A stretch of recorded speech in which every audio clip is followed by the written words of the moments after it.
नमस्कार, के न्यूज में आपका स्वागत है। मैं हूं आपके साथ सोनी चौहान।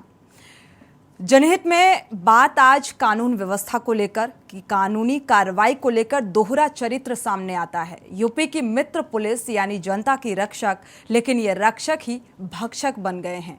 खाकी की ताकत ऐसी कि नाम सुनते ही लोगों की जान हलक में फंस जाती है, क्योंकि खाकी को लेकर लगातार लोगों की उम्मीदें ये होती हैं कि अगर कोई आपराधिक घटना सामने आती है तो उसमें उचित कार्रवाई की जाए। कुछ ऐसे ही कारनामों से यूपी पुलिस फिर सुर्खियों में आ गई है। ताजा मामला कानपुर के रतन नगर चौकी प्रभारी शुभम सिंह का है। जनाब को लोगों की सुरक्षा की चिंता नहीं, बल्कि वो तो रंगरलियां मनाने में ही मशगूल थे। एक युवती को अश्लील व्हाट्सएप चैट करके परेशान कर रहे थे। आखिरकार परेशान युवती को आला अधिकारियों से गुहार लगाने के लिए मजबूर होना पड़ा। मामला सोशल मीडिया पर वायरल होने के बाद अधिकारियों ने महकमे की इज्जत बचाने के लिए दारोगा को लाइन हाजिर कर दिया। अगर बात आम आदमी की होती तो आरोपी को सीधे हवालात में डाल दिया जाता और इसके बाद जांच होती, लेकिन मामला खाकी का था भाई, तो अब जांच की कार्रवाई की बात कही जा रही है। खाकी की मार का ये कोई एक मामला नहीं है।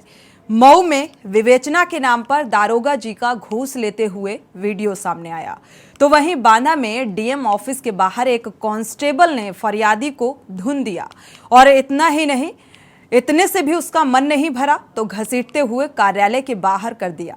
जबकि बुलंदशहर में सिंचाई के पैसों के लेन देन के विवाद में युवक ने पुलिस पर 3rd डिग्री देने का आरोप लगाया है।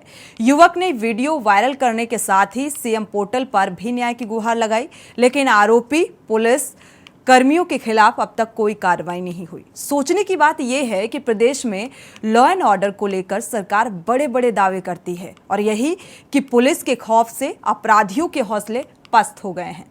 लेकिन इन घटनाओं पर गौर करें तो अपराधियों ने पुलिस के सामने ही शातिर गैंगस्टरों को मौत के घाट उतार दिया है और पुलिस अब अपनी नाकामी को छिपाने के लिए पीड़ितों को परेशान करके खाकी की तेजी का दम भर रही है। पहले आपको रिपोर्ट दिखाते हैं, इसके बाद इसी पर आज चर्चा।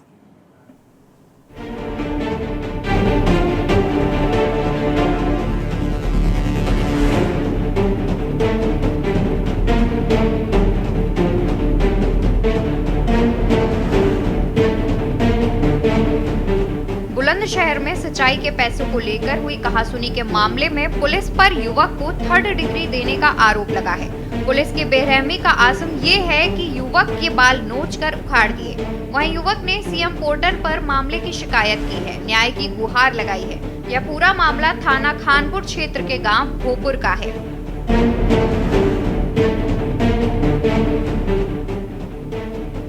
वहीं बांदा से एक वीडियो सोशल मीडिया पर वायरल हुआ है, जहां एक पुलिस कांस्टेबल फरियादी युवक को बेरहमी से थप्पड़ मार रहा है। सिपाही ने युवक को 4 थप्पड़ जड़े और हाथ मरोड़कर घसीटता हुआ ऑफिस के बाहर ले गया। यह घटना डीएम चैम्बर के ठीक बाहर हुई। बताया जा रहा है कि फरियादी युवक डीएम ऑफिस में अपनी शिकायत लेकर पहुंचा था, जहां उसने आक्रोशित होकर किसी अफसर से अभद्रता कर दी, जिस पर गनर ने उसे बेरहमी से पीट दिया। सिटी मजिस्ट्रेट का कहना है कि मामले की जांच की जा रही है।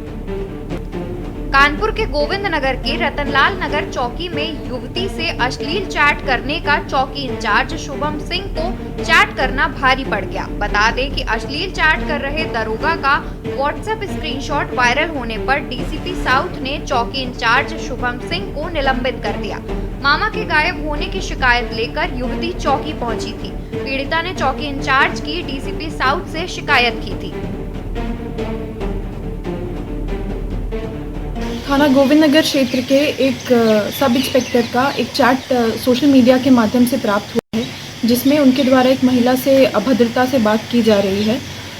इसमें प्रथम दृष्टया जांच से आरोपों की पुष्टि हो रही है, जिसकी वजह से प्रारंभिक जांच सब इंस्पेक्टर के अगेंस्ट की जा रही है और सब इंस्पेक्टर को डीसीपी साउथ सेल के द्वारा सस्पेंड भी कर दिया गया है। इस पूरे मामले में आवश्यक वैधानिक कार्रवाई कानपुर नगर पुलिस के द्वारा की जा रही है। वहीं मऊ में भी दरोगा ने खाकी पर दाग लगाया है। यहाँ घूसखोर दरोगा का वीडियो वायरल हो रहा है। बता दें कि चिरैया कोट थाने में तैनात दरोगा ने पीड़ित से मुकदमे में विवेचना के नाम पर वसूली की। आए दिन आने वाले ऐसे मामलों से यूपी की मित्र पुलिस का तमगा मजाक साबित हो रहा है। फिलहाल पुलिस निरंकुश कार्य प्रणाली पर लगाम लगाए जाने की जरूरत है। स्पेशल डेस्क के न्यूज इंडिया।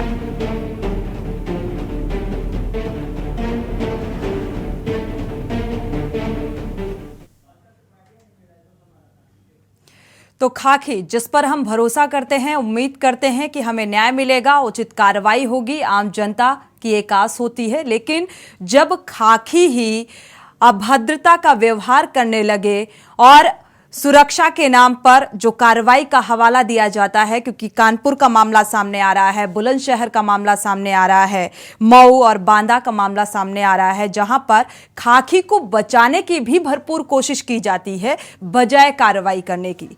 जनहित में आज इसी बात को लेकर हम चर्चा करेंगे, लेकिन पहले हमारे संवाददाता जुड़े हुए हैं। अनिल मीणा जुड़े हुए हैं बुलंदशहर से और पंकज त्रिपाठी बांदा से जुड़े हुए हैं। अनिल मीणा का रुख कर लेते हैं। बुलंदशहर की घटना, 3rd डिग्री सीएम पोर्टल में शिकायत भी की गई, बावजूद इसके क्या इस बात का संज्ञान लिया गया, क्या कुछ कार्रवाई की गई, क्या अपडेट है? जी बिल्कुल चंदी, मैं आपको बता दूं, जनपद बुलंदशहर की अगर बात करते हैं, जनपद बुलंदशहर के खानपुर थाना क्षेत्र के भोरा गांव का मामला है, जहां सिंचाई के पैसे को लेकर मामूली कहासुनी को लेकर 112 नंबर पर कॉल की गई और 112 नंबर पुलिस जो पीड़ित है ओमदत्त उसको ले जाती है और ले जाने के बाद जो 112 नंबर पुलिस रास्ते में ही उसके साथ बहुत ज्यादा मारपीट करती है और मारपीट करने के बाद में जब उसे थाने में ले जाती है तो थाने जब 112 नंबर की पिटाई से पुलिस का पेट नहीं भरा तो जो 100 खानपुर थाना में जब ले जाती है तो खानपुर थाने के जो पुलिसकर्मी हैं जो सिविल भर्ती में वहां मौजूद थे उनके द्वारा भी उसकी जमकर पिटाई की जाती है और पिटाई के बाद में जो लगातार जिस तरह से उसके जो शरीर के निशान है वो आप बयां कर रहे हैं कि पुलिस की हैवानियत कहां तक जा चुकी है कि पुलिस ने ये भी नहीं सोचा कि एक बार युवक के साथ मारपीट होने के बाद भी लगातार उसकी पिटाई करते रहे, लेकिन उसके बाद भी जब उनका पेट नहीं भरा उनका थाने में ले जाके भी उसके साथ मारपीट की गई और मारपीट करने के बाद में जो पीड़ित है उसने सीएम पोर्टल पे एक शिकायत दर्ज की है और शिकायत के बाद न्याय की गुहार लगाई। लेकिन बात सबसे बड़ा सवाल यही आता है कि अधिकारियों ने आंखों पर पट्टी बांध रखी है। सीएम पोर्टल पर शिकायत होने के बाद भी अभी तक उन पुलिसकर्मियों के खिलाफ कोई भी कार्रवाई नहीं हुई है। अगर जनपद बुलंदशहर के अधिकारियों की बात करें तो जनपद बुलंदशहर के अधिकारियों ने इस बात पर पूरी तरह से चुप्पी साध रखी है, ना ही तो कोई पुलिसकर्मियों की तरफ से कोई जवाब आया है, ना ही किसी तरह की कोई प्रतिक्रिया व्यक्त की है और सिर्फ चुप्पी साधे हुए हैं।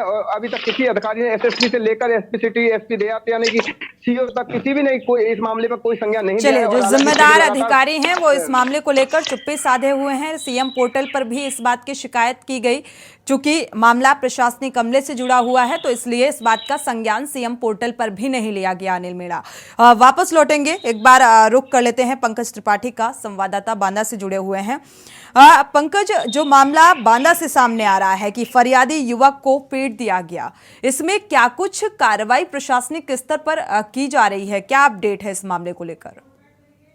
जी सोनी जी, मैं आपको बता दूं कि ये पूरा मामला कहाँ का है।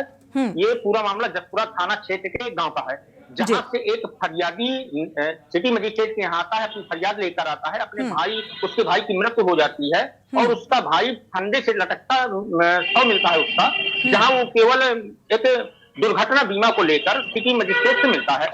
सिटी मजिस्ट्रेट से मिलने के बाद उसने अपने जब सारे कागज दिखाए, कागज दिखाने के बाद सिटी मजिस्ट्रेट ने मना कर दिया कि ये काम आपका दुर्घटना बीमा आपको नहीं मिल पाएगा। तो थोड़ा सा फरियादी और सिटी मजिस्ट्रेट की जी एक मोबाइल पानी से बेच के वो जी सुन पा रहे हैं, सिद्धार्थ को अनम्यूट करिएगा जी। दुर्घटना बीमा को लेकर सिटी मजिस्ट्रेट से थोड़ा बहस होती है तो सिटी मजिस्ट्रेट साहब के गनर ने उसको पकड़ के खींच के बाहर निकाला और 3-4 थप्पड़ फरियादी के जड़ दिए। जी, फरियादियों को थप्पड़ जड़ दिए गए। क्या जिम्मेदार जो अधिकारी हैं, प्रशासनिक आला अधिकारियों से इस बात को लेकर सवाल पूछा गया तो उन्होंने क्या जवाब दिया इस घटना को लेकर? कार्रवाई अभी तक नहीं हुई है चूंकि इस मामले में। जी, जब नगर सिटी मजिस्ट्रेट से ये बात पूछी गई, सिटी मजिस्ट्रेट ने कह दिया कि ये काम नहीं हो सकता क्योंकि दुर्घटना बीमा उसी व्यक्ति को मिलता है जो एक्सीडेंटल केस होते हैं। दुर्घटना बीमा फंदे से लटकते हुए शव में दुर्घटना बीमा नहीं मिलता। ऐसा कहने पर जब फरियादी ने अपनी बात एसपी अभिनंदन से कही, एसपी अभिनंदन ने गनर को तत्काल निलंबित कर दिया। जी ठीक है, हालांकि हमारे अगले संवाददाता मऊ से भी जुड़े हुए हैं, क्योंकि मऊ की भी घटना सामने आ रही है और इसको भी लेकर कई सवाल खड़े होते हैं। घूसखोर का ये मामला था, घूसखोर जो दारोगा की तस्वीर सामने आई, इसको लेकर अपडेट लेंगे। हमारे संवाददाता सिद्धार्थ मौर्य जुड़े हुए हैं। सिद्धार्थ, मऊ के इस मामले को लेकर दारोगा के खिलाफ क्या अभी तक कोई कार्रवाई हुई? अनम्यूट करिएगा।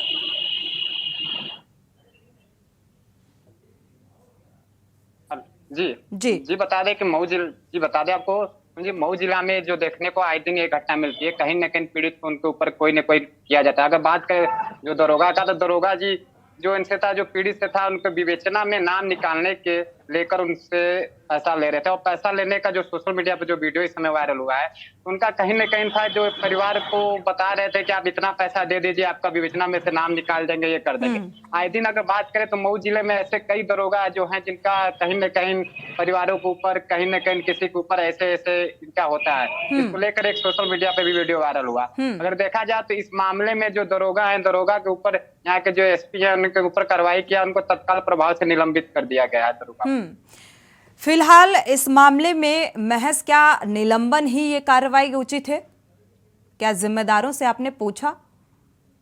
जी, यहाँ जो जिम्मेदारों से पूछा तो उन्होंने कहा कि जो निलंबन से जो कार्रवाई हो रही है, ये उचित नहीं है। अगर देखा जाए तो जो इनके सिस्टम है, अगर मऊ जिले में बात करें तो मऊ जिले में जितने भी दरोगा, उसमें से लगभग 30% दरोगा ऐसे हैं जो उनका एक कार्य करने की शैली दूसरे टाइप हो चुकी है। और उनका यही मानना है कि जो ऐसे दरोगा को चिन्हित किया जाए, जो ऐसे दरोगा के ऊपर तुरंत उनको हटाया जाए, क्योंकि कहीं न कहीं ये जो एक सिस्टम को पूरा दोषी मान रहे हैं, जो सिस्टम को ही पूरा ये बदनाम करके रखे हैं। अगर देखा जाए तो लगभग मऊ जिले में जो थाने, लगभग 11 थाने हैं, सभी थाने में ऐसे कहीं न कहीं मिल रहे हैं जो दरोगा, कहीं न कहीं जो परिवार है, परिवार अपना एक रोजी रोटी के लिए किसी तरफ करता है, लेकिन ये उनको इतना परेशान करते हैं कि उनको कहीं न कहीं से उनको पैसे की व्यवस्था करके ये घूसखोर दरोगा को देना होता है। कहीं न कहीं ये मुकदमे से बचने के लिए उनको ये लगता है कि अगर हम इन्हें दे दे तो हो सकता है मेरी मुकदमा बच जाए, जो मुकदमे हम लड़ेंगे ये हमको बचा सकते हैं। लेकिन देने के बाद भी वो मुकदमे के में भी आ जाते हैं। कहीं न कहीं देखा जाए तो घूसखोर दरोगा है जो पैसे लेके भी इनका काम भी नहीं करते और ये सिस्टम को पूरा बदनाम करके रखते हैं। बिल्कुल, जिसके पास जो फाइनेंशियली स्ट्रांग है वो अगर घूस देता है अपने काम को कराने के लिए, सामने से ऑफर करता है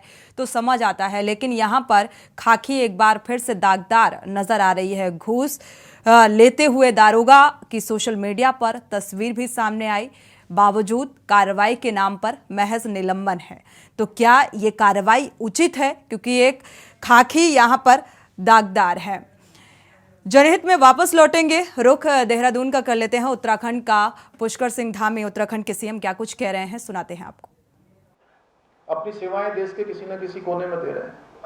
कहीं बेटा दे रहा है, कहीं बेटी दे रही है, कहीं चाचा दे रहा है, कहीं भतीजा दे रहा है, कहीं ताऊ दे रहे हैं, कभी किसी के पिता दे रहे हैं, माता जी दे रही हैं। तो इस प्रदेश की अपनी एक अलग प्रकार की व्यवस्था है, धर्म का, अध्यात्म का, संस्कृति का। अगर कोई केंद्र है तो पूरे भारत का अगर केंद्र है, पूरी दुनिया का अगर कोई केंद्र है तो वो हमारा देवभूमि उत्तराखंड है। इसलिए हमने कहा कि उत्तराखंड के अंदर रहने वाला, चंद्रशेखर भाई ये मैंने कहीं नहीं बोला जो आज बोल रहा हूं, तो उत्तराखंड देवभूमि भी है। तो यहां पर रहने वाले चाहे किसी पंथ का हो, किसी समुदाय का हो, किसी धर्म का हो, किसी जाति का हो, सबके लिए एक समान कानून होना चाहिए। और भारत के संविधान के अनुच्छेद 44 में भी इसकी प्रावधान किया गया है। और भारत का संविधान बनाने वाले लोग, जिन्होंने उसकी रचना करी, एक से एक विद्वान लोग थे। उन विद्वानों ने जब संविधान की रचना की होगी, संविधान बनाया होगा, तो सारी बातों को ध्यान में रख के उन्होंने उस समय ही जो है इसका प्रावधान कर दिया। और उस समय भारत के संविधान बनाने वालों ने प्रावधान किया और उत्तराखंड की देवतुल्य जनता ने 2022 में इस पर अपनी मोहर लगा दी, अपना समर्थन दे दिया, अपना आशीर्वाद दे दिया और उन्होंने हमको सेवा करने का अधिकार दे दिया। पहली बार उत्तराखंड के इतिहास में एक नया इतिहास कि किसी भी राजनीतिक दल को लगातार उन्होंने दूसरी बार सेवा करने का अवसर प्रदान किया, एक मिथक भी तोड़ा। और हमने जो प्रस्ताव देवभूमि की जनता के सामने रखा था उसको हमने तत्काल, अगर पहला डिसीजन, हमारे सुबोध भाई यहाँ बैठे हैं, हमने सबसे पहला मंत्रिमंडल में सबसे पहला कोई फैसला लिया तो यही लिया कि हम समान नागरिक संहिता का ड्राफ्ट करने वाली कमेटी का गठन करेंगे। और हमने कमेटी गठित कर दी। 1 साल का कालखंड उसका पूरा हो गया। 1 साल तक कमेटी ने 2 लाख से भी ज्यादा लोगों से उनके विचार लिए हैं, उनके सुझाव लिए हैं। 2,20,000 से ज्यादा लोग, और उसमें बड़े बड़े विद्वानों से, विभिन्न प्रकार के सामाजिक संगठनों से, धार्मिक संगठनों से, अलग अलग ग्रुप्स में जाकर लोगों से बात की है, बड़े विद्वान लोगों से, स्टेक होल्डर्स, जो भी उससे प्रभावित होने वाले लोग हैं, उन सभी से बात करी है। और उन सभी से बात करने के बाद कमेटी ने अपना लगभग संकलन कर लिया है। और जल्दी ही, क्योंकि आज मैं देख रहा था अभी थोड़ी देर पहले कि रंजना प्रकाश देसाई जी और उनके साथियों ने आज कहा है कि हम लगभग ड्राफ्ट बनाकर हमने सारी तैयारी कर ली है। और जैसे ही वो ड्राफ्ट हमको मिलेगा, आप सबके आशीर्वाद से, देवभूमि की जनता के आशीर्वाद से, यहाँ के देवों के आशीर्वाद से, उत्तराखंड में ये काम हम सबसे पहले करेंगे। और हम करेंगे ही नहीं, मेरी अपेक्षा ये भी है कि देवभूमि ने जो काम शुरू किया है, देश की जनता बहुत लंबे समय से इस बात की मांग करती रही है कि देश के अंदर एक विधान, एक संविधान, एक निशान और एक प्रधान होना चाहिए। उसके लिए धारा 370 पहले ही समाप्त हो गई, देश के अंदर एक व्यवस्था पूरे देश के अंदर लागू हो गई। तो एक समान नागरिक संहिता का जो कानून है वह भी लागू होना चाहिए। तो उत्तराखंड इसकी अगुवाई करेगा और देवभूमि उत्तराखंड से इसकी शुरुआत हुई है। तो हमारी अपेक्षा है कि देश के सभी राज्य इस दिशा में आगे बढ़ें। और मुझे पूरा विश्वास है कि देश के अन्य राज्य भी, कुछ राज्यों ने इसकी पहल की है, गुजरात ने की है, मध्य प्रदेश ने की है, और भी राज्य इस दिशा में चलेंगे। तो आप सब लोग विद्वानों के बीच में आज मुझे ये बताना इसलिए कि ये जो साहित्य गौरव सम्मान ने शुरू किया है, यह भी जो है एक हमारे साहित्य को, भाषा को, हमारे जो इसकी रचना करने वाले हैं, आप सब लोग साहित्यकार लोग, कवि लोग, जिनका इसमें एक विराट योगदान रहा है, जैसे रतुड़ी साहब बैठे हैं, मिश्र जी बैठे हैं, यहाँ मेरे सामने एक से एक बैठे हुए हैं। मैं किसी का नाम लूंगा तो बड़ा लंबा हो जाएगा। तो आप सब लोगों का सम्मान, ये हमने शुरुआत इसीलिए की है कि भाषा का विकास भी हो, संवर्धन भी हो, और हमने यहाँ शुरू किया है।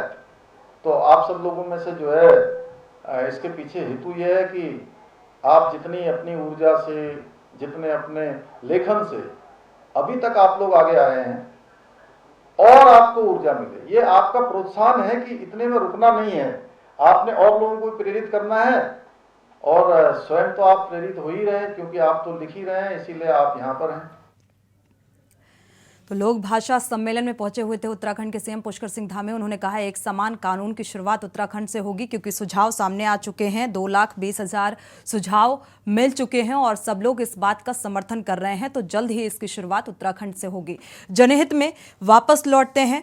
आज खाकी पर जिस तरीके से दाग लगा है और कानूनी कार्रवाई को लेकर जो दोहरा चरित्र सामने आ रहा है, इसको लेकर दर्शकों की राय भी बेहद महत्वपूर्ण हो जाती है। जो मामले सामने आ रहे हैं, अनिल मीणा हमारे संवाददाता बुलंदशहर से जुड़े हुए हैं, क्योंकि बुलंदशहर का जो मामला आया, 3rd डिग्री दी गई, सीएम पोर्टल पर शिकायत की गई। अनिल मीणा, अगर देखा जाए इस मामले को लेकर सीएम पोर्टल में शिकायत की गई, क्या प्रशासनिक आला अधिकारियों की इस पर प्रतिक्रिया निकलकर सामने आई कार्रवाई को लेकर? जी देखिए, बिल्कुल सोनी, मैं आपको बता दूं, जनपद बुलंदशहर के अधिकारियों की बात करें, जनपद बुलंदशहर के अधिकारियों इस मामले को लेकर पूरी तरह आंखों में पट्टी बांध ली है, क्योंकि ये जो मामला है खुद जो पुलिस विभाग का ही है और पुलिस विभाग के अधिकारी पुलिस विभाग की छवि को लेकर कहीं न कहीं के धूमिल न हो जाए उसको लेकर कोई बयानबाजी नहीं करना चाहते, ना ही किसी अधिकारी ने अभी तक मामला जब सामने आ गया तो धूमिल तो हो ही गई। अगर देखा जाए यहाँ पर 3rd डिग्री और आरोप क्या गुनाह था इस शख्स का जो 3rd डिग्री दिया गया, इतना बड़ा गुनाह कर दिया था। जी देखिए, बिल्कुल अगर आप बता दूं जनपद बेंस के जो एसएसपी हैं बिल्कुल पूरी तरह से चुप्पी साधे हुए हैं। अगर एसपी सिटी की बात करें उन्होंने भी इस बात को लेकर चुप्पी साधे हुई है। मीडिया के जो लोग हैं उन्होंने भी बात करना चाहिए, लेकिन अधिकारियों ने इस बात को लेकर कुछ भी सवाल जवाब नहीं किया है। और देखिए बात की जाए जब सीएम पोर्टल के बाद भी अगर कार्रवाई नहीं की जाती तो ये कहीं ना कहीं एक बड़ा चिंता का विषय है कि जो लोग सीएम पोर्टल पर शिकायत करने के बाद भी न्याय नहीं मिल पाता है, तो ये कहीं ना कहीं बड़े एक चिंता का विषय है। और लोगों भी कहीं ना कहीं जो अपने आप में लोगों को एक डर महसूस करता हुआ दिखाई दे रहा है कि आखिरकार जिस पुलिस की जो लोग चाहते थे कि मदद करेगी, आज वही पुलिस उन लोगों को प्रताड़ित कर रही है। तो ये कहीं ना कहीं एक अपने आप में लोगों को मायूसी गई। और देखिए अगर बात की जाए तो लगातार जो उत्तर प्रदेश के मुख्यमंत्री हैं, डीजीपी हैं, लगातार लॉ एंड ऑर्डर की बात करते हैं, तो यहाँ लॉ एंड ऑर्डर पूरी तरह से धराशायी होता हुआ साफ दिखाई दे रहा है। और अगर बात की जाए देखिए लगातार जो अधिकारी हैं गांव-गांव जाकर लोगों से के मिशन शक्ति की बात करते हैं, लोगों को जाकर गांव-गांव समझा रहे हैं कि लोग पुलिस से समन्वय बना के रखिए, पुलिस से अच्छे व्यवहार रखिए। आखिरकार जब पुलिस ही लोगों को प्रताड़ित करेगी और पुलिस 3rd डिग्री का इस्तेमाल करेगी तो आखिरकार लोग किस तरह से पुलिस के पास जाएंगे अपनी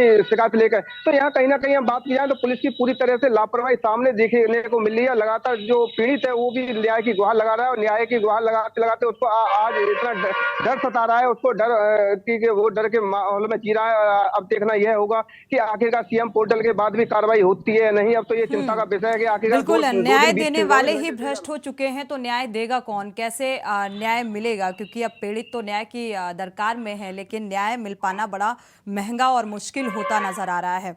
बांदा से हमारे संवाददाता पंकज त्रिपाठी जुड़े हुए हैं। फरियादी युवक का इस पूरे मामले में उचित कार्रवाई ना होने को लेकर क्या कुछ मांग है, क्या कुछ कार्रवाई को लेकर प्रतिक्रिया है? देखिए सोनी जी, मैं आपको बता दूं कि जैसा कि फरियादी को थप्पड़ मारा गया, थप्पड़ मारने के बाद वो बेचारा लौट के अपने घर चला गया। अब वो फरियादी दोबारा लौट के नहीं है, क्योंकि देखिए पहली बात तो उसके थप्पड़ पड़े, थप्पड़ पड़ने के बाद एक सिटी मजिस्ट्रेट ने कह दिया ये काम आपका होगा नहीं। तो इस तरह के मामले में आपको पूरी जनपद की बात बता दूं कि इस तरह के मामले निकल के आते हैं पुलिस विभाग के कि पुलिस विभाग गरीबों के साथ इतना दुर्व्यवहार करती है कि लोग डर के कारण थाने नहीं जाते। थाने के बाद अगर किसी तरह की सुनवाई नहीं होती तो एसपी के पास जाते। तो कहीं भी बांदा के अंदर आप देख लीजिए तो डर का माहौल लोगों के पास इतना हो गया है कि वो कहीं अपनी फरियाद लेकर ही नहीं जा सकते। आप तमाम मामले देखिए, मैं पुलिस विभाग की बात ही नहीं करता, आप तमाम और विभागों की बात करिए कि कार्यवाही के नाम पर तो जीरो चल रही। किसी मामले को ले लीजिए, पंचायती विभाग के मामले को ले लीजिए, बिजली विभाग का मामला ले लीजिए, आप पुलिस विभाग का मामला ले लीजिए, स्वास्थ्य विभाग का मामला ले लीजिए, हर मामले में इतनी हीला हवाली है कि इनको खौफ ही अधिकारियों को नहीं रहा कि कम से कम जनता का काम करें। जी बिल्कुल, अगर देखा जाए सिद्धार्थ मौर्य, आपका रुख करेंगे मऊ की जो घटना, घूसखोर दारोगा का वीडियो सामने आया और इसमें आपने कहा कि निलंबित कर दिया गया है, क्या इस कार्रवाई से संतुष्ट है पीड़ित? अनम्यूट करिएगा। जी सोनी जी, आपको बता दें कि अगर मऊ जिले में देखा जाए तो मऊ जिला में कहीं न कहीं ये दरोगा एक थाने से दूसरे थाने में जाते हैं, दूसरे थाने से तीसरे थाने में जाते हैं। ये अपना कहीं न कहीं कारनामा करते हैं, ये कारनामा से कहीं पीछे नहीं होते। अगर बात करें तो जो ये पीड़ित जो था, कहीं न कहीं ये दरोगा को पैसा दिया, कैसे पैसा इकट्ठा करके दिया, इसका ये कहना ये था कि अगर हम पैसा इसको दे रहे हैं, ये इनको बार बार इनको हड़काया जाता था कि अगर आप पैसा नहीं देंगे तो आपको विवेचना में और धाराएं बढ़ा दी जाएंगी। तो ये धाराओं के डर के मारे इनको पैसा दिया कि हमारा नाम हटा दिया जाए। अगर देखा जाए तो अभी ये संतुष्ट नहीं है, संतुष्ट न होने के कारण ये जो पीड़ित था कहीं न कहीं इनका एक वीडियो बनाया, वीडियो बनाकर सोशल मीडिया में वायरल किया। अगर देखा जाए दरोगा का तो जो पूर्व का रिकॉर्ड देखा जाए, एक थाने से निलंबित हुए, दूसरे थाने में गए, दूसरे थाने से निलंबित हुए, किसी और थाने में गए। लेकिन देखा जाए तो जो कार्रवाई होती है, कार्रवाई सही ढंग से नहीं होती है। इनका कहना ये है कि ये एक थाने से दूसरे थाने में जा रहे हैं, दूसरे से तीसरे थाने में जा रहे हैं। फिर ऐसा क्या, ये कहीं न कहीं हमारे जो गरीब हैं, जो गरीब पीड़ित, उनको कहीं न कहीं अपना ये शिकार बना रहे हैं। और सबसे बड़ी बात है इन लोगों का कहना है कि सरकार कहीं न कहीं ऐसे जो दरोगा पड़े हैं, जो भ्रष्टाचार हैं, इससे दरोगा के ऊपर कोई कार्रवाई अच्छी हो, जो कहीं न कहीं एक मिसाल के रूप में पेश किया जाए। बिल्कुल, और कई बार इसलिए ऐसा भी होता है कि जो पीड़ित होता है, जिसे वाकई न्याय चाहिए होता है, उसे न्याय नहीं मिल पाता। अगर कोई दबंग है, बाहुबली है, जो फाइनेंशियली बहुत मजबूत है, तो मुझे लगता है वो क्राइम करने के बावजूद भी बच जाता है। और ऐसी ही तस्वीर आज खाकी की भी सामने आ रही है।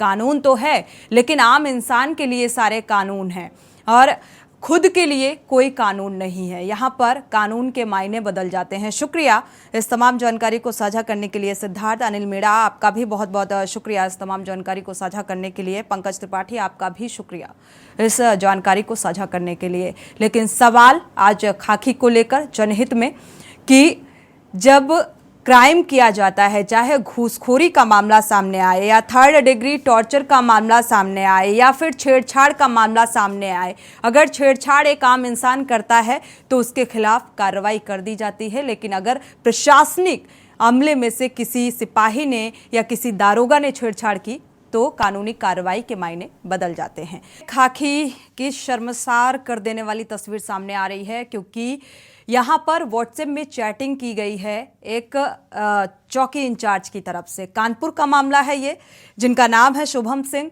इन्हें महज लाइन हाजिर किया गया है। ऐसे मामले में क्या महज ये कार्रवाई काफ़ी है? क्योंकि ऐसे मामले में जब शिकायत की जाती है, क्योंकि अगर आम इंसान के द्वारा यही हरकत की गई होती तो मुझे लगता है प्रशासनिक स्तर पर घर से कॉलर पकड़कर उसके खिलाफ एफआईआर दर्ज की जाती और कार्रवाई की जाती या जांच का हवाला दिया जाता। लेकिन जब एक खुद वर्दीधारी ने व्हाट्सएप चैट की, अश्लील चैट की, अब व्हाट्सएप चैट का पूरा स्क्रीनशॉट वायरल हो रहा है, वो तस्वीरें भी आपको दिखा रहे हैं, और यहाँ पर कार्रवाई के नाम पर महज खानापूर्ति कर दी जाती है। क्या ये कार्रवाई काफ़ी है? सवाल दर्शकों से, दर्शक जुड़ सकते हैं, अपनी राय साझा कर सकते हैं, क्योंकि यहाँ पर ना तो चौकी इंचार्ज को निलंबित किया गया है और महज लाइन हाजिर कर दिया गया है। तो क्या ये मैसेज जाता है? क्योंकि यहाँ पर कानून तो बना दिया गया, कार्रवाई भी होती है, लेकिन कार्रवाई और कानून महज आम जनता और आम इंसान के लिए लागू है, वर्दीधारी के लिए नहीं। इसलिए ये मुद्दा अहम हो जाता है जनहित में। इसलिए आज इस बात को लेकर चर्चा कर रहे हैं। कानपुर का ये मामला, इसी को लेकर अपडेट लेंगे कि आखिर क्या कुछ अपडेट है। हमारे संवाददाता मधुर मोहन जुड़े हुए हैं। मधुर मोहन, शुभम सिंह को लाइन हाजिर किया गया है इस मामले में लेकर, क्या जिम्मेदार आला अधिकारियों से आपने सवाल किया कि क्या ये कार्रवाई काफी है? जी बिल्कुल, पहले तो आपको बताना चाहेंगे गोबरी थाना क्षेत्र का रतन नगर का पूरा मामला था। यहाँ पे जो चौकी में जो चौकी इंचार्ज तैनात है शुभम सिंह, वहाँ पे कई दिनों से तैनात हैं। वहीं पे एक पीड़िता पहुंचती है, अपने मामा की मारपीट का मामला लेके कि मेरे मामा को मारा गया है, और जो मारने के बाद मेरे मामा कहीं चले गए हैं, वो अभी तक मिले नहीं। तो चौकी इंचार्ज ने उनकी ना सुन के बल्कि उसके ऊपर ही चैटिंग करने लगे और उसको अश्लील बातें करने लगे। जब उसने इसकी शिकायत चौकी इंचार्ज ने पर्सनल चौकी इंचार्ज बोली कि आप मेरे साथ ये सब चैटिंग मत करिए, आप मेरे मामा को ढूंढिए, तो उसके बाद चौकी इंचार्ज उसको अकेले अपने घर बुला रहे हैं। घर बुलाने पर उसको दबाव डाल रहे हैं कि घर आ जाओ, तुम्हारे मामा को मैं ढूंढ के ले आऊंगा। कहीं ना कहीं उसके जब जो वीडियो जो वायरल हुआ था उसके मामा के साथ मारपीट की भी काफी लहू लुभान थे। अभी तो उसके मामा जी नहीं आए, कहा वो पीड़ित मामा। जब वो काफी परेशान हो गए तो उसने डीसीपी साउथ से इसकी शिकायत की शुभम सिंह चौकी इंचार्ज की, और डीसीपी साउथ ने सिर्फ मामले जो हर बार जब भी कोई बड़े मामले जो भी होते हैं उसमें सिर्फ चौकी इंचार्ज को लाइन हाजिर किए जाते हैं जिसकी भी शिकायत होती है। तो वही पे खाना पूर्ति एक और की गई है शुभम सिंह के खिलाफ, सिर्फ लाइन हाजिर कर दिया गया उसको, और मामले से ये कह दिया गया कि आपकी उचित कार्रवाई की जा रही है। पीड़िता अभी भी थाने चक्कर लगा रही है, लेकिन अभी तक भी कोई सुनवाई नहीं हुई है। जी बिल्कुल, ऐसे मामलों को प्रशासनिक स्तर पर दबाने की भी कोशिश की जाती है अक्सर, बजाय कार्रवाई करने की। जिम्मेदारों का बयान क्या कुछ निकलकर सामने आया है? जी, जब डीसीपी साउथ से बात हुई थी तो उनका फोन में बोला था कि उसको लाइन हाजिर कर दिया गया है, उसका उनको फोन करता हो गया था। फिर एक मीडिया से एक बाइट आती है, अंकिता शर्मा जो कि डीसीपी साउथ है, उन्होंने बयान में से इतना बोला कि एक पीड़िता है जो उसने इनकी शिकायत की, वो चैट करते थे, साथ से सही पाए गए, उनको लाइन हाजिर किया जाता है। इसके अलावा अभी तक कोई कठोर कार्रवाई नहीं की गई है, जिससे कठोर कार्रवाई करने पर जो पुलिस के जो और भी ऐसे मामले आते हैं उसमें लगाम लग सके। लेकिन सिर्फ एक लाइन हाजिर तो कि 1 या 2 हफ्ते के लिए होता है, उसके बाद कहीं ना कहीं चार्ज फिर दे दिया जाता है। यदि कठोर कार्रवाई यदि अधिकारी करें तो वाकई ये जो पुलिसकर्मी हैं, जो जिनको एक बार बोला जाए अय्याश पुलिसकर्मी जिनको बोला जाएगा, तो कहीं ना कहीं इसमें लगाम लग सकेगी। बिल्कुल, अब वर्दी में भी भक्षक छिपे हुए हैं, इस बात को नज़रअंदाज नहीं किया जा सकता है। हमारे साथ डॉक्टर वीरेंद्र गुप्ता जी जुड़े हुए हैं। स्वागत है आपका इस चर्चा में शामिल होने के लिए। बीजेपी नेता हैं, बीजेपी प्रवक्ता। आपसे प्रतिक्रिया इस मामले को लेकर ज़रूर लेना चाहेंगे, क्योंकि अब जो रक्षक है जिस पर हम भरोसा करते हैं कि अगर कोई ऐसी घटना सामने आती है या कोई महिला शिकार होती है छेड़छाड़ का, किसी भी ऐसी घटना का, तो वो उम्मीद करती है कि प्रशासनिक स्तर पर उस बात का संज्ञान लिया जाएगा, उचित कार्रवाई की जाएगी। लेकिन सवाल यहाँ पर अब ये है कि जब वर्दी में ही भक्षक छिपे हैं तो रक्षा कौन करेगा?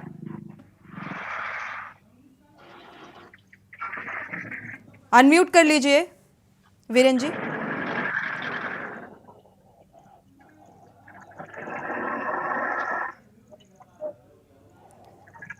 अनम्यूट कर लीजिए। हेलो जी, सुन पा रहे हैं।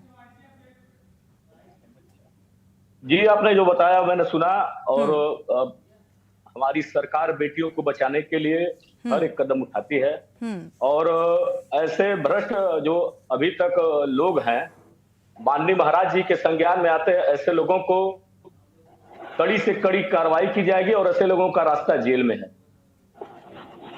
कार्रवाई तो प्रशासनिक स्तर पर, जब जिम्मेदार जो आला अधिकारी हैं वो तो ऐसे मामलों में अपने थाने और थाना इंचार्ज कहें, चौकी इंचार्ज को बचाने की कवायद में जुट जाते हैं, कैसे कार्रवाई होगी? वो तथ्य पेश ही नहीं किए जाएंगे जिसके आधार पर कार्रवाई होनी चाहिए। आरोपित कितना भी बचाना चाहे, सत्य परेशान हो सकता है लेकिन पराजित नहीं। उस बच्ची का न्याय मिलेगा। और हमारी सरकार बच्चियों के प्रति, महिलाओं के प्रति हमेशा सुरक्षा देने की बात करती है। और आप आश्वस्त रहिए, ऐसे शीर्ष नेतृत्व के संज्ञान में जाते ऐसे लोगों का जो ऐसे घृणित करते हैं काम, इनका रास्ता जेल में है और ऐसे लोगों को और कड़ी से कड़ी कार्रवाई होगी। ठीक है, डॉक्टर वीरेंद्र गुप्ता जी, ये कह देने से कि कार्रवाई होगी, लेकिन यहाँ पर बुलंदशहर का भी मामला सामने आया जहाँ पर 3rd डिग्री दी गई और वो शख्स कार्रवाई की मांग कर रहा है। सीएम पोर्टल पर भी उसने कार्रवाई की मांग की और उसे दबाने की कोशिश की गई, उचित कार्रवाई नहीं की गई और जिम्मेदार आला अधिकारी चुप्पी साधे हुए हैं। मामला मऊ का सामने आ रहा है जहां दारोगा घूसखोर निकला, उसका वीडियो भी सोशल मीडिया पर सामने आया, कोई भी उचित कार्रवाई नहीं की गई। मामला आपका बांदा से सामने आ रहा है जहां पर एक फरियादी युवक को पीट दिया गया और यहां पर भी कोई जिम्मेदार बोलने को तैयार नहीं है। कानपुर का ये मामला जहां पर एक चौकी इंचार्ज अभद्र भाषा या कहें अश्लील चैट करते हैं व्हाट्सएप के जरिए। तो सवाल ये है, डबल इंजन की सरकार है और डबल इंजन की सरकार है तो एक बड़ी जिम्मेदारी है कि चाहे राज्य में, केंद्र में एक बेहतर कानून व्यवस्था हो। बेहतर कानून व्यवस्था कैसे, जब कानून में बैठे जो जिनके ऊपर ये जिम्मेदारी है, जिनको ये जिम्मेदारी सौंपी गई है, वही भक्षक बन जाएंगे, तो आखिर इसे मेंटेन कौन करेगा? जी मैम, हमारे कहने का मतलब ये है कि अभी जो मामले सामने आ रहे हैं और जिन मामलों को हमारे आला जो अधिकारी कुछ गड़बड़ कर रहे हैं, जब ये चीजें आ रही हैं तो हमारे सरकार में बैठे प्रदेश के मुखिया माननीय योगी आदित्यनाथ जी महाराज जी ऐसे लोगों पे अनेकों कार्रवाई किए हैं और आगे भी करते रहेंगे। मामला अभी जो चल रहा है, अब जो है वो जब उनके संज्ञान में धीरे धीरे बात पहुंचती है, ये कहीं ना कहीं अधिकारी अपने में गोलमाल करके दबाते हैं, लेकिन जब हमारे प्रदेश के मुखिया को बात करती है, बात जब पहुंचता है हमारे महाराज मुख्यमंत्री जी को, तो उस पर त्वरित कार्रवाई भी करते हैं। और ऐसे अनेकों उदाहरण है कि कितने अधिकारी अभी जेल में हैं जो भ्रष्टता और भ्रष्टाचार में लिप्त होते हैं। ठीक है, इसीलिए ताकि प्रदेश के मुखिया तक ये बात पहुंचे, इसलिए जनहित में ये बात उठाई गई है। हमारे साथ सामाजिक कार्यकर्ता भी जुड़ चुके हैं। नीरज तिवारी जी, आपका स्वागत है इस चर्चा में शामिल होने के लिए। नीरज तिवारी जी, आपका रुख कर लेते हैं। प्रतिक्रिया आपकी भी इस मामले को लेकर बेहद अहम हो जाती है, क्योंकि आज सामाजिक दृष्टिकोण के लिहाज से अगर बात की जाए तो जो खाकीधारी हैं, जो वर्दीधारी हैं, वो कितनी बड़ी एक रक्षा की, आम जनता की रक्षा की जिम्मेदारी होती है और अपनी वो जिम्मेदारी किस तरीके से निभा रहे हैं। कहीं पर वो 3rd डिग्री का टॉर्चर देते हैं, तो कहीं पर घूसखोर, या ये कहें कि किसी भी मामले को लेकर रफा दफा करने के लिए वो घूस मांगते हैं, कहीं पर व्हाट्सएप के जरिए युवती से अश्लील चैट करते हैं। क्या कहेंगे इस मामले को लेकर? सोनी, मित्र पुलिस की परिभाषा में प्रशासन और शासन हमेशा ये तैयारी करता है कि कहीं ना कहीं अपराध में रोकथाम हो और जो भी पीड़ित जनता है जी, वो बिल्कुल निर्भय होकर जाए और उसको न्याय मिले। पुलिस वो कड़ी है जो न्याय दिलाने के लिए और लॉ एंड ऑर्डर को बनाए रखने के लिए रहती है। लेकिन अक्सर देखा गया, अभी जो कानपुर का मामला आया कि महिला जाती है, उससे चैट करते हैं और अकेले में मिलने की बात करते हैं। इससे पहले लाइव वीडियो में भी एक दरोगा जी का आया था कि वो लाइव चैट में अश्लील हरकत कर रहे थे रात में नंबर आने के बाद। यही नहीं, 82% से ज्यादा इस टाइप के मामलों में जो मित्र पुलिस की परिभाषा, जिसको शासन, प्रशासन या सरकार बनाना चाहती है, इसको इस टाइप के लोग दागदार करते चले आ रहे हैं। आपको बता दें, जौनपुर में महिला को उतना मारा कि उसकी तबीयत काली हो गई थी। गाजियाबाद में ऐसे ही मामला सामने आया था। दिल्ली में तो महिला पत्रकारों के साथ अभद्रता करने का वीडियो। और सबसे बड़ी बात यह है कि अगर ये वायरल ना हो, जब वायरल होते हैं तभी क्यों लोग जागते हैं? बिना वायरल हुए, बगैर पब्लिक की निगाह में आए हुए, जब तक इसका सोशल मीडिया पे वायरल होने के बाद जग जाहिर नहीं हो जाता, दबाव नहीं बन जाता, तब तक ऐसे पुलिस कर्मियों के साथ कोई भी कार्रवाई नहीं की जाती है। इतना टाइम पीरियड रहता है। अगर कोई शासन की शक्ति है और इनके ऊपर चाबुक चल जाए, तो इस तरह की कार्रवाई के लिए एक न एक उच्च अधिकारी को नियुक्त होना चाहिए कि भाई किसी के ऊपर कोई कार्रवाई होगी। निलंबन जो है बहुत बड़ी कार्रवाई का हिस्सा नहीं है सोनी। निलंबन के बाद आप देखिएगा, इसमें से 60% लोग फिर से ज्वाइनिंग पा जाते हैं, कहीं ना कहीं इनको ड्यूटी मिल जाती है। बिल्कुल, निलंबन इसीलिए किया ही जाता है और ज्यादातर जो आला अधिकारी हैं वो अपने डिपार्टमेंट के लोगों को बचाने की कोशिश में जुड़ जाते हैं बजाय कोई कार्रवाई करने के। एक दर्शक जुड़े हुए हैं, उनकी राय साझा कर लेते हैं, इसके बाद वापस लौटते हैं। चेन्नई से प्रेम जी जुड़े हुए हैं, स्वागत है आपका, अपनी राय साझा कर सकते हैं प्रेम जी। यूपी में क्या हो रहा है, आप छेड़छाड़ की बात कर रहे हैं। हमारे मंत्री महोदय ने छेड़छाड़ की, उनका क्या हुआ? पूरे भारतवर्ष में टॉपिक चला, उससे कुछ नहीं हुआ। अभी आप देखिए, ये छेड़छाड़ के मामले में इनको निलंबित कर दिया भी जाएगा तो क्या हो जाएगा? इनकी नौकरी जा नहीं सकती है। हमारे सीएम साहब और पीएम साहब जो कहते हैं ना कि भ्रष्टाचार मिट गया और सब कुछ शांत हो गया, अपराधी मिट गए, ये खुद में ही करवा रहे हो तो क्या पता इनका? जनता को डराओ, क्योंकि जब वोट गिरते हैं उस समय कहा जाता है कि जनता को पुलिस ने निकलने नहीं दिया। इसका मतलब क्या है? अपोजिशन वाले जो बोलते हैं, इसका मतलब ठीक बोलते हैं, पुलिस को कंट्रोल हमारे सीएम साहब कर रहे होंगे, तो इसका मतलब ये है कि उनके अंडर में पुलिस चल रही है। तो अगर पुलिस की कोई भी कंप्लेन है, उसके लिए जवाबदेही सीएम साहब की होनी चाहिए, नहीं तो ये देश नहीं चल सकता है। ये प्रदेश में खाली एडवर्टाइजमेंट जो करते हैं उससे कुछ नहीं भला होना है इसका। दिन भर एडवर्टाइजमेंट एक ही करते हैं, हमने ये कर दिया, 6 साल का 60 साल कर दिया, ऐसे नहीं होता है। योगी योगी योगी बोलने से कुछ नहीं होगा। शुक्रिया प्रेम जी राय साझा करने के लिए। मेरठ से उमेश जैन जी जुड़े हुए हैं, स्वागत है आपका उमेश जी, अपनी राय साझा कर सकते हैं। नमस्ते मैडम जी नमस्कार। मैं ये कहना चाह रहा हूँ कि उत्तर प्रदेश में जो सरकारी सिस्टम है वो फेल हो चुका है। किसी भी महकमे में देख लो आप, बिना पैसे के, बिना भ्रष्टाचार के कोई काम नहीं होता। लोग बात तड़पते रहते हैं और उनकी कोई सुनने वाला नहीं है। गरीब आदमी हो या मध्यम वर्ग का आदमी हो, जब तक वो पैसे नहीं देगा उसका काम नहीं होगा, उसकी सुनवाई नहीं होगी। हर एक डिपार्टमेंट में बिना पैसे के कोई काम नहीं होता। बिल्कुल, बिना पैसे दिए कोई काम नहीं होता, न्याय नहीं मिल पाता। शुक्रिया हमारे साथ जुड़ने के लिए और ये राय साझा करने के लिए। डॉक्टर वीरेंद्र गुप्ता जी, ये दर्शक जुड़े हुए थे, इनका सीधा सवाल है कि अब जिसको न्याय के लिए जो पात्र है, जो पीड़ित है, उसे न्याय नहीं मिल पाता और जिस तरीके से ये मामले सामने आ रहे हैं, जो वर्दीधारी हैं वही इस तरीके की हरकतें कर रहे हैं, तो आम इंसान से आप क्या अपेक्षा कर सकते हैं? इसका आप जवाब दीजिए, क्योंकि दर्शक का सवाल था और प्रदेश की मुखिया की छवि पर भी सवालिया निशान लगता है। हमारे प्रदेश के मुखिया माननीय योगी आदित्यनाथ जी महाराज ऐसे अनेकों कार्य किए हैं जिनकी तुलना अन्य प्रदेशों में, हर प्रदेश के लोग कहते हैं, हम लोग भी भारत घूमते रहते हैं, तो लोग कहते हैं कि काश ऐसा मुखिया हमारे प्रदेश में भी हो। तो मुखिया का दायित्व तो हमारे प्रदेश के मुख्यमंत्री योगी जी बखूबी निभा रहे हैं, और जो भारत के प्रधानमंत्री हैं वो विश्व में भारत का डंका बजा रहे हैं। इसलिए इसमें नो डाउट है कि मतलब कि कहीं कोई कमी है। वो ठीक है, उस बात से इत्तेफाक रखते हैं, लेकिन कहीं ना कहीं छवि भी ऐसी घटनाओं से धूमिल होती है। प्रशासनिक स्तर पर कानून व्यवस्था को लेकर छवि धूमिल होती है, पार्टी की छवि धूमिल होती है, और प्रदेश की मुखिया की छवि भी धूमिल होती है ऐसी घटनाओं को लेकर।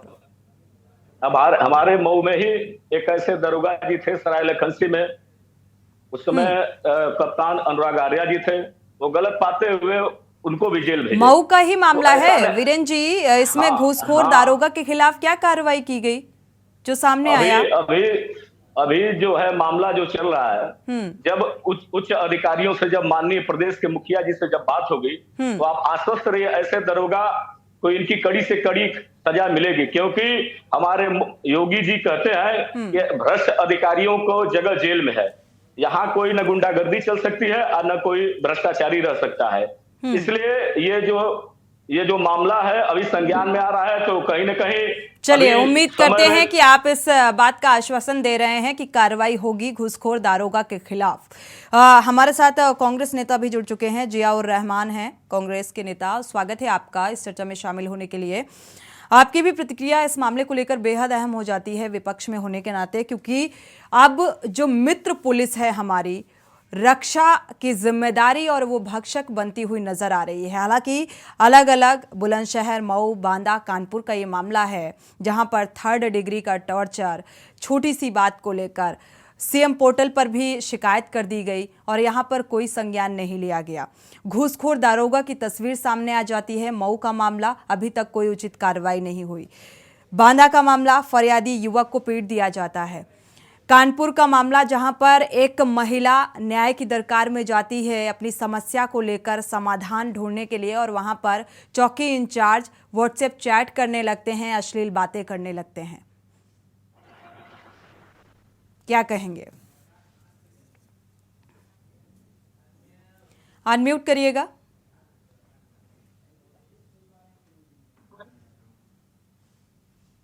जियाउर रहमान जी, आपको आवाज मिल पा रही है?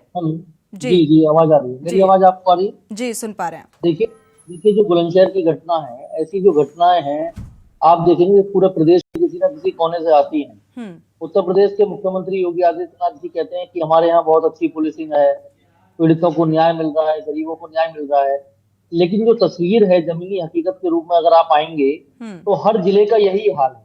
पुलिस एफआईआर तक दर्ज नहीं करती है। अगर कोई पीड़ित एफआईआर लेकर के जाता है दर्ज कराने के लिए, तो पुलिस उल्टे उसी को थाने में हवालात में बिठा लेती है और उसके साथ टॉर्चर करती है।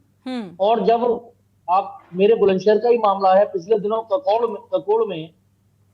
ककोड़ थाना इंचार्ज ने मॉब लिंचिंग का शिकार हुए एक लड़के को जेल भेज दिया। जब मामला मीडिया में आया तो उसको सस्पेंड किया। अब खानपुर का ये मामला है, अभी तक जो है कोई पुलिस का अधिकारी एक्टिव नहीं हुआ है। आप इससे अंदाजा लगा सकते हैं कि उत्तर प्रदेश के अंदर अफसर राज चल रहा, भाजपा का राज नहीं है, भाजपा के नेताओं का राज नहीं। ब्यूरोक्रेसी हावी हो चुकी है।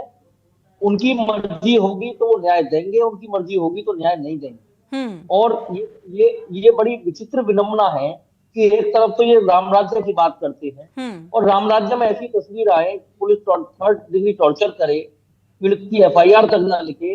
आपने अभी जिक्र किया कई सारी घटनाओं का, जीता जागता उदाहरण है। तो मैं तो बीजेपी से और सीएम योगी आदित्यनाथ जी से पूछना चाहता हूँ कि आप किस तरह का प्रदेश बना रहे हो कि जहां एक पीड़ित को जाने में डर लगने। ठीक है, आपकी आवाज ठीक से मिल नहीं पा रही है। दर्शक जुड़े हुए हैं, उनकी राय साझा कर लेते हैं, इसके बाद आपकी बात पर वापस लौटेंगे। मनोज जुड़े हुए हैं दर्शक बिहार से। स्वागत है आपका मनोज जी, अपनी राय साझा कर सकते हैं। नमस्ते मैम। नमस्कार। मैं बिहार से बोल रहा हूँ। मैं यहाँ भ्रष्टाचार तो ज्यादा ही हो रहा है कुछ। बिना पैसा का कोई काम होता ही नहीं मैडम। प्रशासनिक स्तर पर बिना पैसे के कोई काम नहीं होता। शुक्रिया मनोज जी हमारे साथ जुड़ने के लिए और राय साझा करने के लिए। अगले दर्शक गिरीश जी जुड़े हुए हैं कानपुर से। स्वागत है आपका गिरीश जी, अपनी राय साझा कर सकते हैं।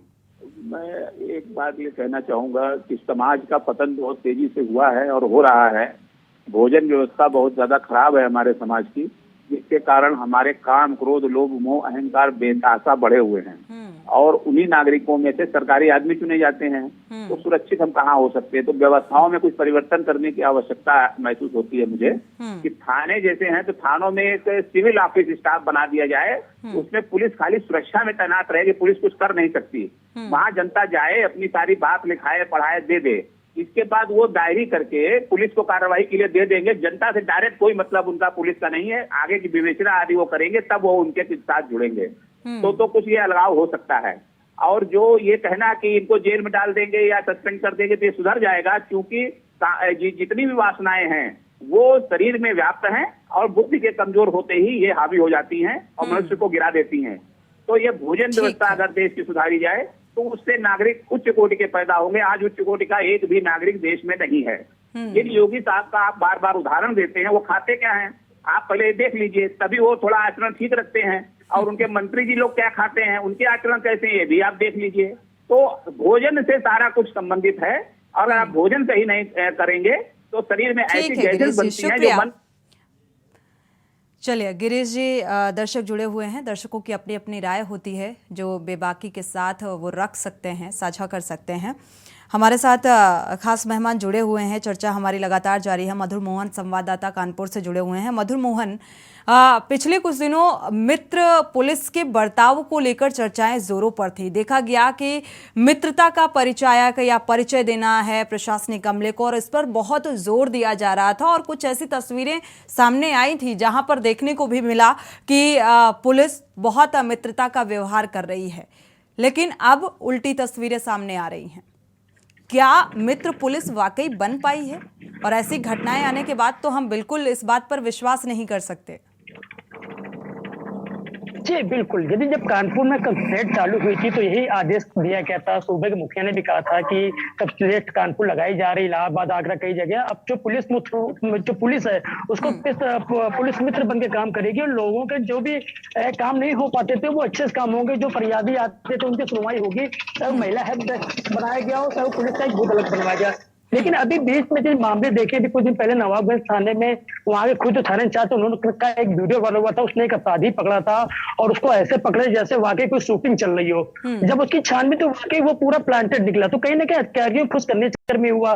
दूसरा मामला बिदू देखे तो बिदू में एक फर्जी मतलब किसी कहने पे एक चोर को पकड़ा गया, उसके बाद मारपीट की और मारपीट करने पैसे लेकर उसको छोड़ दिया गया। उसकी शिकायत भी हुई, लेकिन खाना पूर्ति में लाइन हाजिर किया गया। एक ताजा मामला गोबने के रतनगढ़ चौकी में है, जहाँ पीड़िता पहुंचते या पीड़िता के साथ चैट की जा रही है और सिर्फ वही घूम फिर के वही आती है कि लाइन हाजिर कर दिया था।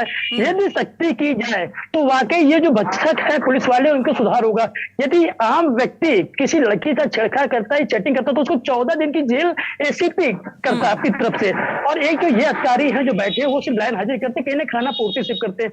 तो इसमें सख्ती का रवैया बहुत जरूरी है। जब सख्ती नहीं होगी तो ऐसे जो पीड़िता जो जाती हैं, जिनको बोला जाता है पुलिस मित्र है, वो आपकी सहायता करें, तो कहीं ना कहीं सामने जो इतने वाक्य आ रहा है उसमें तो यही लग रहा है कि ये बच्चा कहीं ना पुलिस पुत्र है।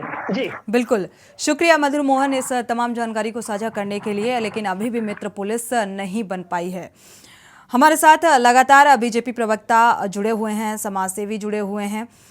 वीरेंद्र गुप्ता जी, आपका रुख कर लेते हैं। जैसा कि अभी कांग्रेस से हमारे नेता जियाउर रहमान कह रहे थे कि ब्यूरोक्रेसी हावी है, अफसरशाही चल रही है, लेकिन कई बार देखा गया है कि सीएम योगी आदित्यनाथ लगातार निर्देशित करते रहते हैं। बावजूद इसके क्या वाकई अब अफसरशाही हावी हो चुकी है, इसीलिए ये तस्वीरें सामने आ रही हैं? ऐसी कोई बात नहीं है। अभी कितने अफसर जो है, अभी आपने देखा कि जिसे उत्तर प्रदेश बहुत बड़ा है तो घटनाएं होती रहती है, लेकिन जितना बड़ा है, लेकिन माननीय योगी जी ने जो कंट्रोल किया है, आप पिछली सरकारों में देख लेंगे तो आप देखेंगे कि हर जिले में एक भ्रष्टाचारी होता था और हर जिले में कहीं न कहीं गुंडा माफियाओं का बोलबाला हुआ करता था। वो धीरे धीरे खत्म हो गई है। और जो अभी योगी जी जितना कर रहे हैं अभी बहुत करना भी बाकी है। अभी ऐसे जो अपने आप को पुरानी सोच के जो अधिकारी हैं उनकी भी समय समय पर योगी जी उनकी खोज खबर और दवा कर रहे हैं। आप आश्वस्त रहिए, इस समय के साथ सब कुछ धीरे धीरे खत्म हो जाएगा और जो भी भ्रष्टाचारी हैं इसमें नो डाउट हमारे योगी जी बहुत शानदार काम कर रहे हैं और आगे भी करते रहेंगे, क्योंकि ऐसे जो हमारे मुख्यमंत्री मिले हैं हमारे सौभाग्य की बात है। नहीं तो आप जो ये आप देख रहे हैं क्या नाम है कि अभी जो है जो त्योहार पड़ा है, इस त्योहारों पे अतिरिक्त फोर्स लगाए जाते थे हर जिलों में, मऊ में ही देख लीजिए और अलग अगल बगल जिलों में अलग से, लेकिन आज वो चीजें खत्म हो चुकी हैं। ऐसे भी जो अधिकारी जो अपने भ्रष्टाचार में लिप्त है इनकी भी दवा जो है समय समय पर और आने वाले समय में होगी। आप बिल्कुल आश्वस्त रहिए। चलिए, आप जानती हैं हर ठीक है, आप सब्र दे रहे हैं मुझे, लेकिन आम जनता का क्या, उसे कैसे कब तक सब्र करना पड़ेगा और न्याय क्या मिलेगा भी, क्योंकि कई बार पीड़ित न्याय की दरकार में कितनी जद्दोजहद करता है और उसे न्याय की उम्मीद नजर नहीं आती है। और जब खाकीधारी ऐसे होंगे तो न्याय कैसे मिलेगा, क्योंकि वो खुद अन्याय में पूरी तरीके से संलिप्त हैं। हमारे साथ दर्शक जुड़े हुए थे बिहार से नीरज। नीरज जी अपनी राय साझा कर सकते हैं, स्वागत है आपका।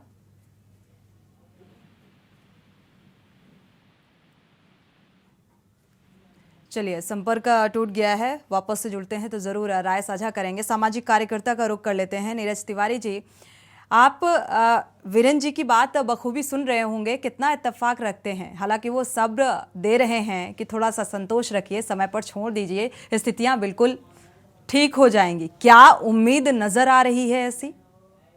बिल्कुल नहीं सोनी जी, वीरेंद्र जी से पूछिए। अभी भी वीरेंद्र जी कह रहे थे कि पहले पोस्ट ज्यादा लगती थी, अभी जो त्योहार आए थे शायद इनकी जानकारी अधूरी है। हमें लग रहा है पुलिस कमिश्नरेट कानपुर में लगा हुआ है, फोर्स दुगनी तिगनी थी और जनता को भरोसा दिलाने के लिए रात में फ्लैग मार्च भी हो रहा है, फ्लैग मार्च, बिल्कुल निरीक्षण भी हुआ, जायजा भी लिया गया, पहले से निर्देशित भी किया गया, अल्टीमेटम भी दिया गया। जी, छावनी के तरीके उन स्थानों को परिवर्तित कर दिया जाता है एक वर्ग विशेष में कि वो भय न व्याप्त हो या कहें कि उनको कहीं ना कहीं ऐसा लगे कि कुछ ना कुछ अराजकता न फैले। दूसरी बात, इनसे ये पूछिए कि कभी किसी एक सरकारी कर्मचारी या अधिकारी के ऊपर बुलडोजर, बाबा का बुलडोजर चला है क्या उत्तर प्रदेश में?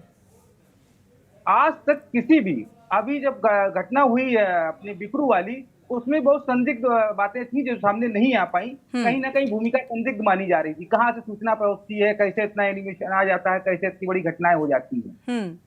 तो जहां तक बात है पुलिस के इकबाल की, और हमारे मुखिया कहते हैं पुलिस का इकबाल बोलना चाहिए। जैसे ही उन्होंने कहा पुलिस का इकबाल बोलना चाहिए तो पुलिस अमरान हो जाती है कि सूबे का मुखिया कह रहा है कि पुलिस का इकबाल बोलना चाहिए। उसके बाद इस टाइप की आपकी घटना मऊ की हो, जौनपुर की हो, चाहे आजमगढ़ की हो, आपको देखने मिलता है कि महिला के साथ जो बच्चे गए उनको भी पीट पीट के लातों से, घूसों से पीटने का वीडियो वायरल होता है। कभी इतना मारा जाता है कि पीठ काली पड़ जाती है महिलाओं की।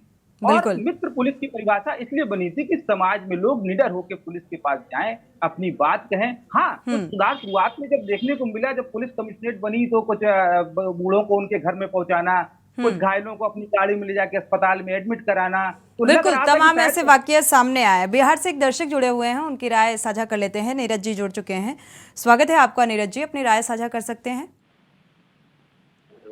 जी नीरज जी। हेलो जी, सुन पा रहे हैं नीरज जी, अपनी बात रखिए। वो बिहार का जो जहाँ तहाँ देख रहे हैं कि रोड टूट गया, और ये जहाँ रोड टूट रहा है शराबबंदी देख रहे हैं कि खुलेआम तो यह हो रहा है, कानून व्यवस्था सारा लूज है। ठीक है, कानून व्यवस्था कैसी है, इसीलिए आज जनहित में इस बात को लेकर चर्चा कर रहे हैं। शुक्रिया हमारे साथ जुड़ने के लिए और राय साझा करने के लिए, क्योंकि मूलभूत सुविधाओं से लेकर कानून व्यवस्था तक तमाम सवाल खड़े हो रहे हैं। हमारे साथ फाइनल कमेंट ले लेते हैं 2 शब्दों में वीरेंद्र जी का। वीरेंद्र जी, वर्दी पर दाग ना लगे इसके लिए क्या कवायद रहेगी और क्या इनके खिलाफ कार्रवाई होगी? वीरेंद्र जी अनम्यूट कर लीजिए।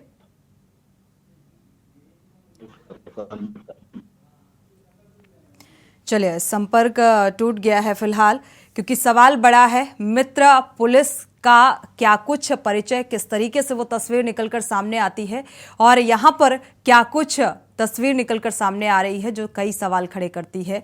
शुक्रिया आप सभी मेहमानों का इस चर्चा में शामिल होने के लिए। और यहाँ पर जब प्रशासनिक अमले से की तरफ से कोई गलती या कोई अपराध होता है तो उसे बचाने की कोशिश की जाती है बजाय कार्रवाई करने की, और इसमें सत्ता पक्ष की भी छवि धूमिल होती है। इसको लेकर जरूर एक रणनीति बनाए जाने की जरूरत है। जनहित में फिलहाल बस इतना ही। आगे खबरों के लिए आप देखते रहिए के न्यूज़ इंडिया।